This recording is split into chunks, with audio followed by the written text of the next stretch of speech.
ಎಲ್ಲರನ್ನೂ ನಮ್ಮ ನಿಸರ್ಗ ಕಿಚನ್ಗೆ ಸ್ವಾಗತಿಸುತ್ತಾ ಇವತ್ತೊಂದು ಬ್ಯಾಚುಲರ್ ತಿಂಡಿ ನೋಡೋಣ ಬನ್ನಿ. ಇದು ಬೇಯಿಸಿದ ಆಹಾರದ ಗುಂಪಿಗೆ ಸೇರುತ್ತೆ.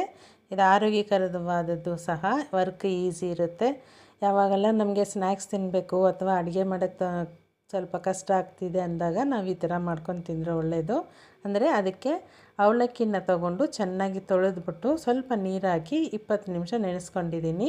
ಅದಕ್ಕೆ ಬೆಲ್ಲ 20 ಗ್ರಾಮಷ್ಟು ಹಾಕ್ಕೊಂಡಿದ್ದೀನಿ. ಈಗ ಅವಲಕ್ಕಿ ಬಂದು 50 ಗ್ರಾಮ್ ಇದೆ. 50 ಗ್ರಾಮ್ ಅವಲಕ್ಕಿಗೆ 20 ಗ್ರಾಮ್ ಬೆಲ್ಲವನ್ನು ಬೆರೆಸಿ ಅದಕ್ಕೆ ಒಂದು ಚುಕ್ಕೆ ಬಾಳೆಹಣ್ಣು ಚೆನ್ನಾಗಿ ಹಣ್ಣಾಗಿರೋದನ್ನು ಹಾಕಿ ಮಿಕ್ಸ್ ಮಾಡಬೇಕು.